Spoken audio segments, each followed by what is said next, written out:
télévision. Ils ont prétendu qu'il y avait une panne professionnelle.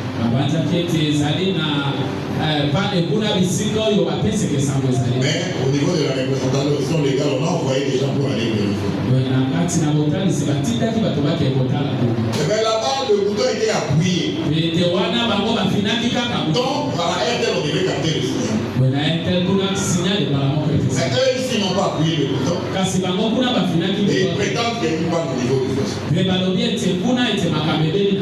Bien aimé, si tu étais dans ces choses, on te reconnaît que tu as changé dans ta manière de changer. Alléluia. Amen. Que le Saint-Esprit te montre le domaine dans lequel tu dois changer. Parce que le Saint-Esprit sonde les cœurs et les reins. Que veut dire impacter? Impacter veut dire influencer.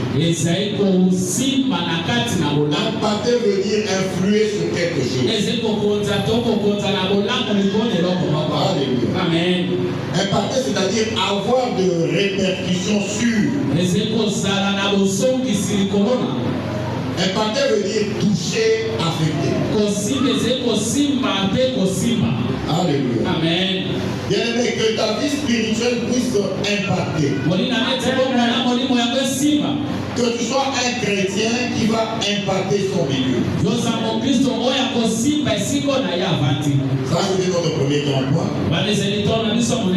Nous passons à notre deuxième grand point. Premier sous-point. C'est comme 2 Romains et puis 1 Arabe. Le parfum que nous devons dégager et dédier à Dieu.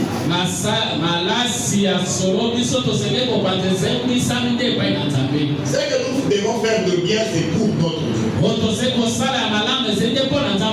Bien-aimé, en agissant, ne cherche pas d'abord les hommes, ne cherche pas à impressionner les hommes. Agis pour faire plaisir à ton Dieu.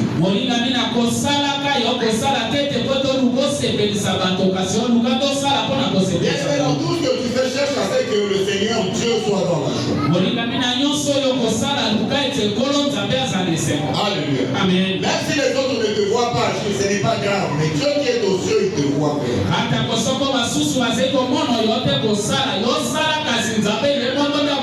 Bien-aimé, si Dieu approuve tes voies, qui va t'y opposer? Nous allons prendre l'exemple de l'apôtre Paul. Autrefois connu sous le nom de Saoul les Tarses.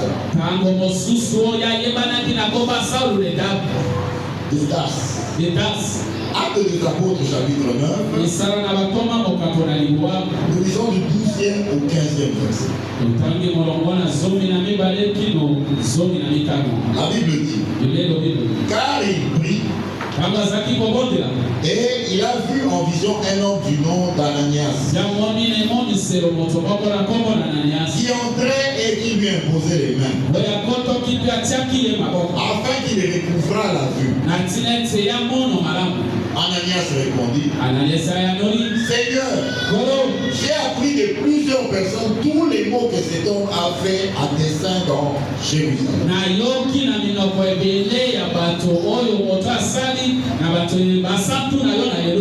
Et il a ici des pouvoirs de la part des principaux sacrificateurs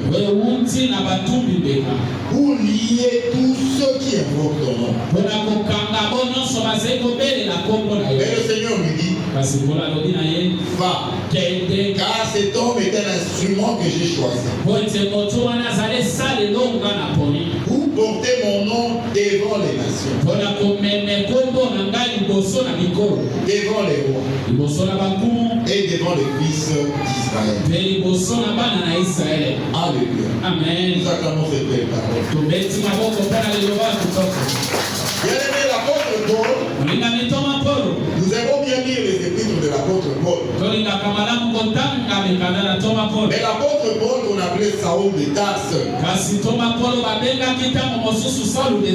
c'était un juif qui était dans la loi juive.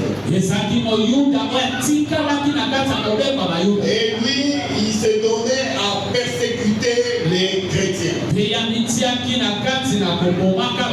Il ne voulait pas entendre parler de la nouvelle doctrine. Donc lui demandait des feuilles de route pour aller